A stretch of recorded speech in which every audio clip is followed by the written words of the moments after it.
Bonjour à tous et à toutes, bienvenue dans ce Forex Presso. Le café, il va en falloir parce que les dernières heures ont été très agitées avec de multiples banques centrales, notamment la Fed, on en a longuement parlé, je vais y revenir, mais on a eu aussi, il y a une petite heure, la Banque d'Angleterre de Sa Majesté, et la Banque de Norvège, la Banque centrale de Turquie aussi.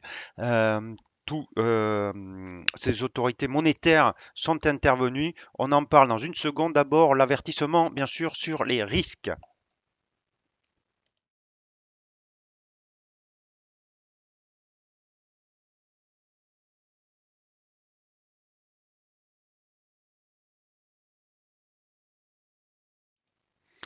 Alors, la Réserve fédérale, pour commencer, puisqu'on attendait ça longuement, là, depuis quelques jours en tout cas. Qu'est-ce que nous a dit Jérôme Powell? Surprise, un ton un petit peu plus hawkish, un peu plus faucon en français, c'est-à-dire allant vers une restriction de la politique monétaire un peu plus rapidement que prévu. Pourquoi? Parce que il nous annonçait un début de tapering. On se demandait s'il allait donner une date, même si on s'en doutait beaucoup. Donc c'est pour novembre, il l'a précisé.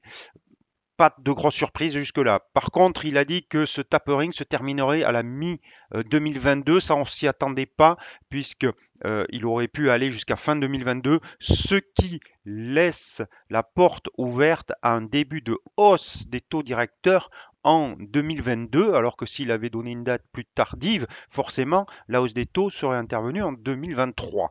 Donc, la possibilité d'avoir une politique monétaire plus restrictive plus tôt et de façon surtout plus rapide, parce que pour terminer son programme de rachat d'actifs mi-2022, ça veut dire que il va falloir qu'il procède à des rachats de 15 milliards d'actifs tous les mois et non pas toutes les réunions, parce que sinon il dépasserait ce calendrier. Donc une surprise au quiche. Alors bien sûr, c'est sous réserve que les chiffres du chômage ne soient pas trop dégradés en début de mois prochain. Mais en tout cas, on ne s'attendait pas forcément à ça, même si beaucoup l'anticipaient. Euh, et donc, vous avez à l'écran l'indice dollar qui, vous voyez, alors la bougie d'hier hein, est positive. On est revenu quasiment sur une zone de résistance qui est sur ici 93, 93,73 et on a une baisse ce matin des prises de bénéfices. Alors pourquoi ces prises de bénéfices? C'est parce que l'autre gros sujet, l'autre gros dossier, vous savez, c'est Evergrande, le géant de l'immobilier et le géant de l'immobilier chinois qui a dit qu'il allait honorer le paiement des intérêts qui arrive à échéance aujourd'hui. Alors attention, hein, ça ne veut pas dire que le dossier est complètement réglé puisque il y a une autre grosse échéance la semaine prochaine, jeudi. Mais pour l'instant, donc les inquiétudes de ce côté-là sont mises de côté. Euh, donc, sur l'eurodoll, on va voir. J'avais dit hier de surveiller le point à court terme à 1,1750. Donc vous voyez ici que sous 1,18, on est négatif. On a un biais négatif sur l'eurodoll. Hein, ça fait plusieurs jours que je vous en parle depuis cette cassure avec des moyennes mobiles à 13,34 périodes qui sont descendantes et on est sous la moyenne mobile à 200 périodes.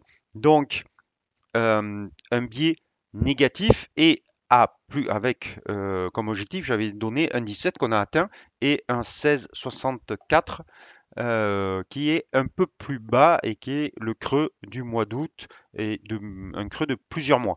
J'avais donné aussi comme sur l'horizon de temps 1 heure, 1,1750. Alors là, c'est mal placé parce qu'on est sur 1,1745. Je vais la réajuster puisque j'avais parlé de 1,1750. Voilà, 1,1750, c'est ici. Pourquoi? Parce que j'avais dit que c'était à très court terme. Hein. On est sur une horizon de temps, encore une fois, 1 heure. Une droite de polarité ici support, ici résistance. Et vous voyez que hier soir, sur l'annonce, on a brièvement dépassé, mais on n'a pas clôturé au-dessus. Et on est resté sous la moyenne mobile à 200 périodes et on a rejeté cette résistance qui prend de l'ampleur et donc tant qu'on est en dessous de 1,1750, c'est difficile d'envisager un achat long et donc forcément on va privilégier les achats short. Alors maintenant sur quel point rentrer? Forcément, euh, excusez-moi, il va falloir rentrer au plus proche de cette résistance 1,1750. Alors ici, on a quand même une figure de retournement à court terme, puisqu'on a un doji ce qu'on appelle en pierre tombale, peu importe, c'est avec une longue mèche haute suivie d'une bougie baissière. Alors, ce qui m'embête un petit peu là à court terme, c'est qu'on a des moyennes mobiles qui sont flat à 13 et 34 périodes et que les cours sont au-dessus. Vous voyez, si on avait eu ces moyennes mobiles au-dessus de cette figure de retournement, ça m'aurait, alors je l'encadre, hein, la figure de retournement, elle est là, voilà. Euh, Ça m'aurait plu, mais là, ça me fait plus penser à une figure d'hésitation qu'autre chose. Donc, comme je privilégie, comme je vous l'ai dit, je vous l'ai expliqué, les trades short sur cette paire, j'attendrai de passer sous euh, le plus bas de ces deux dernières bougies pour vraiment me mettre short. Donc, sous un 17,11, on pourrait, en tout cas moi personnellement, je pourrais, encore une fois, ce n'est que mon avis, absolument pas une recommandation, pourrais me placer un trade short pour aller voir un 16 64. Alors d'abord un 16,83, puis un 16,64 avec un stop au-dessus de la mèche haute de la bougie, donc au-dessus de 1,1735. Mais pour l'instant, il faut attendre que ce trade soit déclenché et pour l'instant, ce n'est pas le cas. Mais voilà une opportunité, en tout cas, à mon avis. On va aller voir aussi l'autre devise du jour qui est le câble.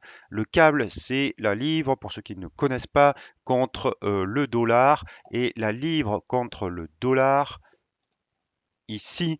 Euh, alors pourquoi? Parce que Federal Reserve hier et Banque d'Angleterre, Bank of England, aujourd'hui à 13 heures. Qu'est-ce que nous a dit la Banque d'Angleterre? La Banque d'Angleterre, en fait, nous a délivré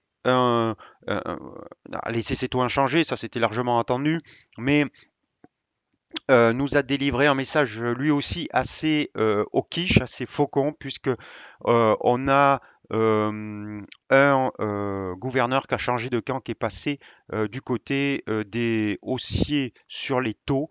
Donc, une politique monétaire qui pourrait là aussi se tendre, en tout cas être beaucoup moins accommodante. Et forcément, ça provoque de la tension sur les taux et une attraction sur la livre.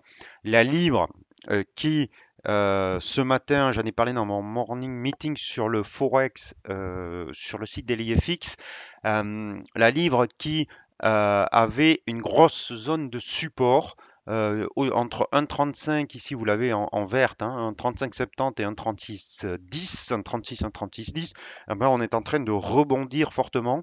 Donc, il y a une possibilité d'un rebond vers la moyenne mobile à 200 périodes ici, qui a fait office de résistance à plusieurs reprises, une fois, deux fois, et puis trois fois, vous voyez, ces mèches hautes à son contact. Donc, euh, on pourrait avoir un petit rebond encore, un rebond vers cette moyenne mobile à 200 périodes.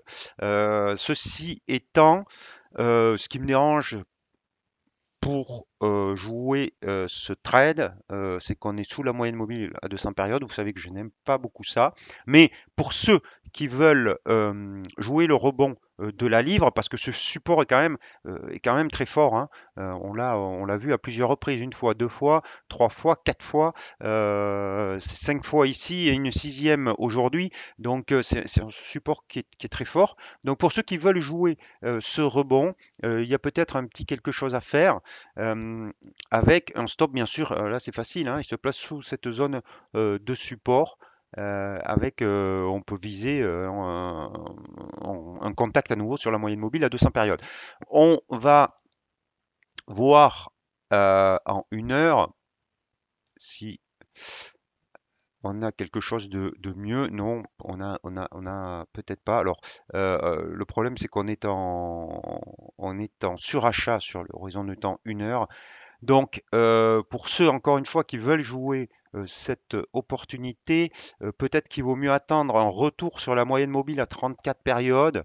euh, voilà, et pour viser un schéma de ce type, vous voyez, en visant la moyenne mobile à 200 périodes sur l'horizon de temps supérieur.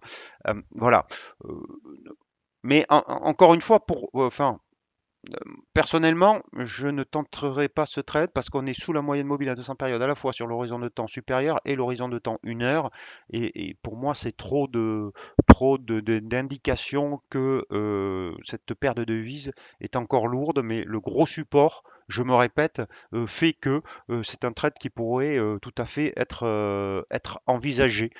Pourquoi pas, si vous trouvez un ratio risk-reward assez bon. Par exemple, comme je vous dis, si vous aviez une figure de retournement au contact de la moyenne mobile à 34 périodes, vous pourriez passer long avec un stop suiveur sous la moyenne mobile à 34 périodes. En tout cas, ça me paraît tout à fait envisageable comme trade. On va voir sur les autres devises, parce qu'il y a beaucoup de choses à dire aujourd'hui. L'euro contre livre. Alors bien sûr, la livre se renforce suite à la Banque d'Angleterre. Là, par contre, on a une figure ici, un doji au contact d'une résistance qui est renforcée sur 0,8614 et une longue bougie baissière aujourd'hui. Donc, pour jouer la force de la livre, je préférerais la jouer contre l'euro que contre le dollar avec peut-être un retour ici sur 1,080 sur 0,8450, en tout cas sur 0,85 tout d'abord. Maintenant, il faut trouver bien sûr un risk-reward acceptable et ce risk-reward, le problème, c'est que maintenant, le stop loss risque d'être assez loin. Donc là encore, peut-être alors ça c'est ma flèche de l'horizon de temps supérieur, hein. Peut-être attendre un rebond vers la moyenne mobile à 34 périodes, une figure de retournement et voilà, ça serait à mon avis beaucoup plus judicieux avec un stop loss par exemple au-dessus de cette dernière mèche haute sur 0,8560. Euh, c'est euh, ça, ça, ça me paraît plus envisageable. Donc je préfère l'euro livre pour jouer la force de la livre que le câble. Nous allons voir ensuite l'euro-yen pour voir ce rebond sur le support, mais on en avait déjà parlé hier à 127,94. C'est pas la paire qui fait l'actualité actuellement. Alors, la Banque du Japon a parlé hier, mais pour laisser sa politique inchangée, en tout cas, il n'y a eu aucune surprise de ce côté-là. Euh, L'euro-yen, il bondit uniquement parce que le yen, vous savez, c'est une valeur refuge, et vu que Evergrande a dit qu'ils allaient honorer leurs dettes, enfin en tout cas le paiement de leur coupon aujourd'hui, la recherche de devises refuge s'estompe. Donc un rebond de l'euro-yen, mais on reste sous les moyennes mobiles de 100 périodes, 13,34, donc difficile de jouer un rebond de ce côté-là. Si j'avais parlé de l'euro suisse hier, j'avais dit que 1,0835 était, excusez-moi, était un niveau important. Ben, vous voyez que ce niveau se confirme puisqu'aujourd'hui on a une longue mèche haute à son contact, mais pour l'instant, on n'est pas au-dessus. Et donc, il faudra surveiller la clôture ce soir pour peut-être envisager un trade baissier pour le coup vers 1,07. Pour l'instant, on n'y est pas. On va aller voir les paires aux antipodes, parce que j'en ai beaucoup parlé ces derniers jours.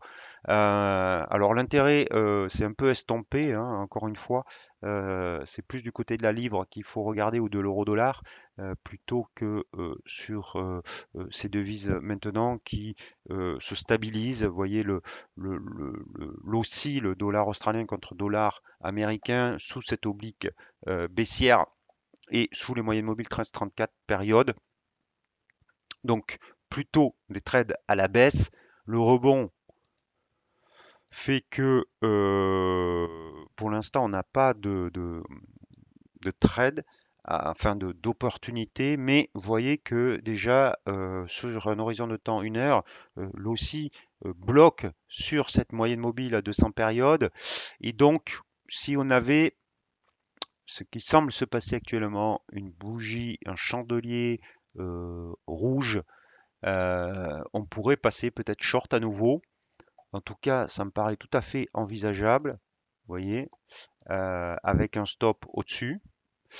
Et pour les plus conservateurs, attendre une clôture sous ce support. Alors, support, il est très important, hein. Une fois, deux fois, hop, on reprend deux fois et trois fois. Voilà. Donc une clôture sous ce support serait un bon signal de vente. On peut peut-être l'anticiper en se positionnant short dès maintenant. Ça offre beaucoup plus de risques, forcément. Euh, mais un très très bon risk reward parce que si vous mettez le stop au-dessus de 0,7290, voire au-dessus de cette mèche haute, puisque là il semblait avoir beaucoup de vendeurs, au-dessus de vers 0,73, vous avez un risque très faible, mais comment dire, un risque très faible en capital, mais un risque de faisabilité plus important, parce que forcément vous êtes au-dessus des moyennes mobiles à 13 et 34 périodes encore qui sont ascendantes. Donc soit vous attendez une bougie rouge ici un peu plus prononcée euh, pour vous positionner, soit vous attendez une clôture sous ce support pour vous positionner à la baisse. En tout cas, plutôt des trades short sur l'OSI. On va, on a beaucoup de choses à voir aujourd'hui, donc on va aller vers l'OSI yen. Bon, là, pas grand-chose à dire. Un rebond dans une tendance qui est plutôt baissière, mais qui n'est pas très affirmée, donc on va passer là-dessus. Le câble, on l'a vu. Le kiwi, bah, c'est toujours pareil, le kiwi, hein. Le kiwi, la banque de Nouvelle-Zélande, même si ça temporise, elle va hausser les taux, donc difficile d'envisager une baisse.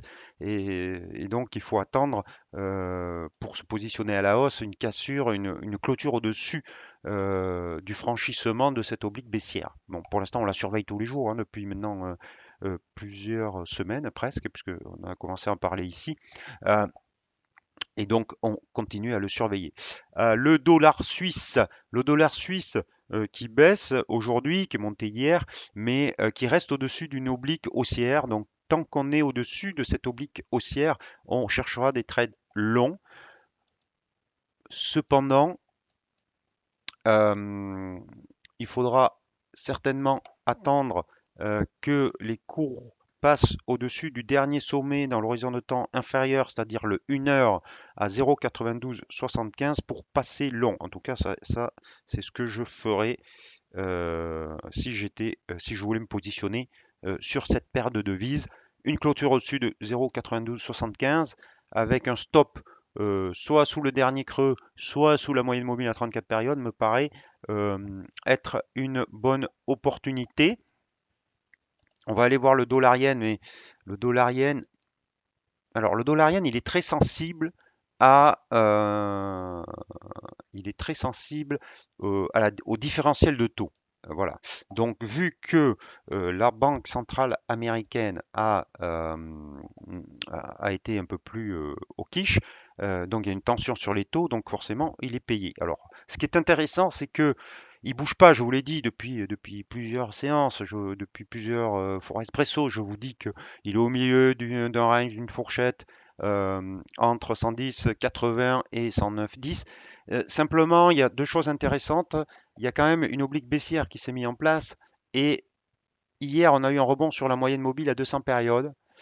Euh, donc, une cassure de l'oblique baissière serait quand même un premier signal de, hausse. Et c'est donc à surveiller. Mais pour l'instant, euh, comme vous pouvez le voir, ce n'est pas le cas. Le loonie, le dollar contre dollar canadien, le loonie qui baisse au contact. Je vous en ai parlé hier de cette zone de résistance entre 1,2880 pardon, et 1,2950. On a une longue mèche bougie baissière aujourd'hui, mais on reste au-dessus des moyennes mobiles à 200 et 34 périodes. Donc, euh, pour l'instant, c'est juste une correction de la hausse, mais c'est vrai que cette résistance-là est quand même assez importante. On va aller voir l'euro NOK parce que, comme prévu, l'euro contre couronne norvégienne baisse parce que la Banque centrale de Norvège, qui se réunissait aujourd'hui, a été la première banque à hausser les taux directeurs du G10. Donc, forcément, la couronne norvégienne monte. C'était assez attendu quand même, hein. C'est pas une grosse surprise, mais tout de même, la couronne norvégienne, vous savez, qui est très liée au pétrole. Et, euh, et donc, baisse de l'euro contre couronne norvégienne.